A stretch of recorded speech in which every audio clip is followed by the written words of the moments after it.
یہ بھی ہمارا بڑا سوشل فنکشن ہے، بہت بڑا، اور اس میں فضول خرچیاں ہو رہی ہیں، حرام کی کمائی ہوئی کمائی جو ہے وہ پانی کی طرح بہائی جاتی ہے۔ ابھی مجھے ایک صاحب نے بتایا کہ ممبئی میں 2 شادیاں ہوئی ہیں مسلمانوں میں، ایک میں 1.5 کروڑ روپیہ خرچ ہوا، ایک میں 80 لاکھ خرچ ہوا۔ ہم نے وہاں اصلاحی تحریک شروع کی، ضیاء الحق صاحب نے بھی کوشش کی تھی، آرڈیننس پاس کیا تھا، لیکن یہ چیزیں قانون سے نہیں۔ آپ کہیں کہ کسی دعوت میں 50 سے زیادہ مہمان نہیں آئیں گے، وہ 100 آ گئے تو زیادہ زیادہ یہ ہوگا پولیس والوں کو رشوت کا کھاتا کھل گیا، جو یہ پیسے لے جائیے صاحب۔ کبھی کبھی وہ پکی پکائی دیگیں لے جا کے اپنے تھانے میں بیٹھ کے کھاتے تھے، لیکن قانون سے نہیں بدلتا مزاج۔ ہم نے کیا طے کیا؟ دیکھو یہ ہے چٹان کی بنیاد۔ آپ کو بڑی اونچی بلڈنگ بنانی ہو تو دیکھنا پڑتا ہے چٹان نیچے بنیاد زمین کیسی ہے۔ تو بنیاد کیا ہے؟ آپ سادگی کرو، سادگی کرو، سادگی کرو، یہ واسطہ بے معنی ہے بالکل، اس لیے کہ غریب کی سادگی کچھ اور ہے، امیر کی سادگی کچھ اور ہے، سادگی کے ایک معنی تو نہیں ہے۔ لہذا کوئی جو ہے راک فاؤنڈیشن وہ تلاش کی جائے، وہ ہم نے کی تلاش۔ جو تقریب حضور سے صحابہ سے ثابت ہے ضرور کرو، ضرور کرو، ضرور کرو، عضوا علیہا بالنواجذ، اپنے دانتوں سے پکڑ لو اس کو۔ اور جو تقریب ثابت نہیں حضور سے اور صحابہ سے، یقیناً یہ کہیں باہر سے آئی ہے۔ یا تو ہمارا خاندانی پس منظر جو ہے، اکثر تو ہندوؤں سے مسلمان ہوئے، وہ سادات ہوں، صدیقی ہوں، فاروقی ہوں، عثمانی ہوں، وہی ہیں نا جو باہر سے آئے تھے، باقی تو اکثریت یہیں سے، وہ اپنا ہندوانہ پس منظر لے کر آئے۔ تو جس کا ثبوت صحابہ کے دور میں نہیں، وہ یقیناً باہر سے آئی ہوئی چیز ہے، اس میں پھر سادگی نہیں، اس میں کمی نہیں، جڑ سے کاٹو اس کو۔ اس بنیاد پر ہم نے 5 فیصلے کیے ہیں، ذرا سن لیجئے آپ بھی، اگر آپ کوئی سوشل ورک کرنا چاہیں اس کو عام کریں۔ نمبر 1، نکاح مسجد میں۔ حدیث موجود ہے، ترمذی شریف کی روایت، اعلنوا ھذا النکاح واجعلوہ فی المساجد، نکاح کا اعلان عام کیا کرو، مسجدوں میں منعقد کیا کرو۔ میں حیران ہوتا ہوں کیوں نہیں علماء کرام نے اس کی طرف توجہ دلائی۔ حدیث ہے، ہاں میں مانتا ہوں ان کا کہنا یہ ہے کہ یہ یہاں جو امر ہے کہ مسجد میں منعقد کرو، یہ امر وجوب کے لیے نہیں ہے، استحباب کے لیے، مستحب ہے یہ کہ مسجد میں۔ تو بھائی مستحب کیوں چھوڑ رہے ہو تم؟ وہ اس لیے چھوڑنا پڑتا ہے، مولوی بیچارے کی حیثیت ہے ہی نہیں معاشرے میں کہ وہ کہے جناب یہاں آئیے میرے پاس، میں نہیں آؤں گا آپ کے گھر نکاح پڑھانے کے لیے۔ وہ اپنا رجسٹر بغل میں دبائے بیٹھا سوکھتا رہتا ہے۔ وہ تو آنی تھی بارات عصر کے وقت، مغرب بھی جا رہی ہے، آئی نہیں، وہ بیٹھا غریب۔ پہلے 20-30 روپے ملتے تھے، اب 200 300 400 ملتے ہیں، اور کیا ہے۔ میں نے انہیں یاد دلایا، دیکھو شرم کرو، عیسائیوں نے آج تک اپنے چرچ کی اور اپنے پادری کی عزت یہ رکھی ہے کہ شہزادے اور شہزادی کی شادی ہوگی وہ بھی پادری چرچ میں آئیں گے۔ شہزادے کی شادی ہو رہی ہے تو جو ان کی پارلیمنٹ کے ساتھ ہے چرچ، وہاں شادی ہوگی، وہاں پردہ نہیں ہے، لڑکا لڑکی دونوں آمنے سامنے کھڑے ہو کر قول و قرار کریں گے۔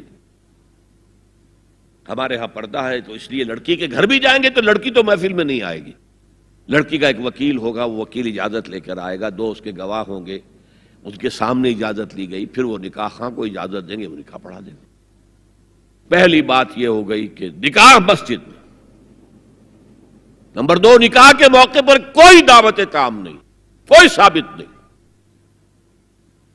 دعوت طعام صرف ایک ہے، وہ ولیمہ ہے، اور اس قدر معقول بات ہے،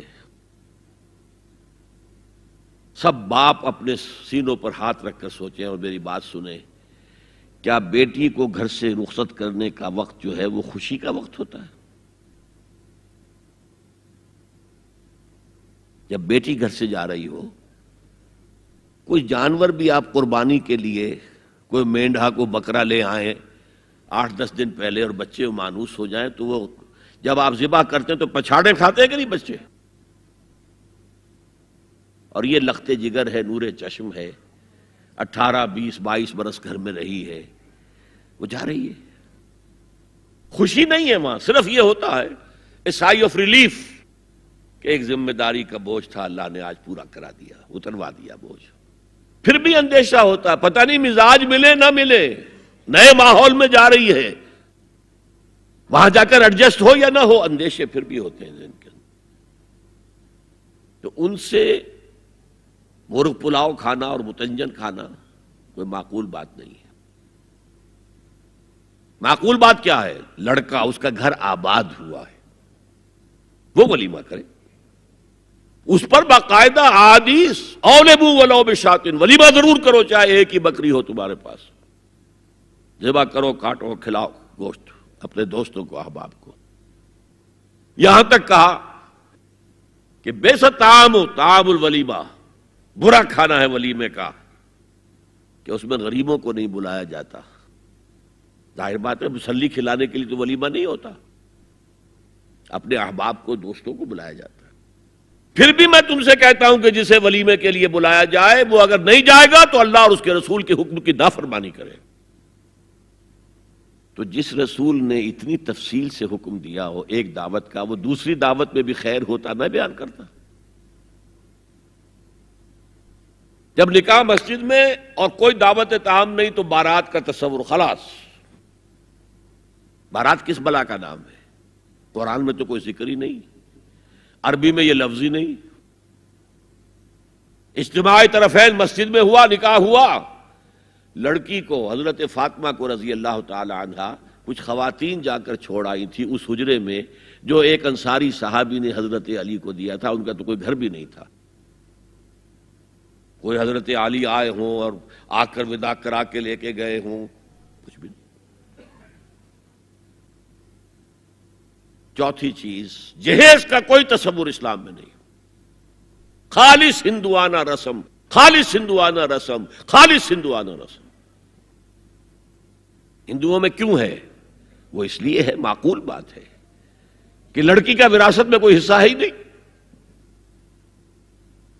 وہ تو جب گھر سے نکل رہی ہے کچھ دے دلا کے رخصت کر دو، دان دہیج، یہ خیرات ہے. لڑکی کا حق کوئی نہیں ہے گھر پر. اسلام میں تو لڑکی وارث ہے. والد فوت ہوں گے، وراثت تقسیم ہوگی. والدہ فوت ہوں گی، کوئی ان کی ہے ملکیت، وہ تقسیم ہوگی. شادی کے موقع پر کوئی جہیز اسلام میں نہیں، قطعاً نہیں. غلطی سے حضرت فاطمہ کے جہیز کو جہیز کہہ دیا گیا. وہ جہیز کیا تھا؟ ایک پیسہ بھی حضور کے اپنی جیب سے نہیں تھا. اس شادی میں خاص بات کیا تھی کہ دولہا کے ولی بھی حضور ہی ہے. اور کون ہے؟ علی کا کون تھا مدینے میں؟ اور دلہن کے والد بھی حضور ہیں. اب حضور پوچھتے ہیں حضرت علی سے، تمہارے پاس مہر دینے کے لیے کچھ ہے؟ عرض کیا میرے پاس تو کچھ نہیں. وہ فقراء صحابہ میں سے تھے. فرمایا مہر تو دینا ہے، تمہارے پاس ایک زرہ ہوتی تھی. جی ہاں زرہ تو ہے.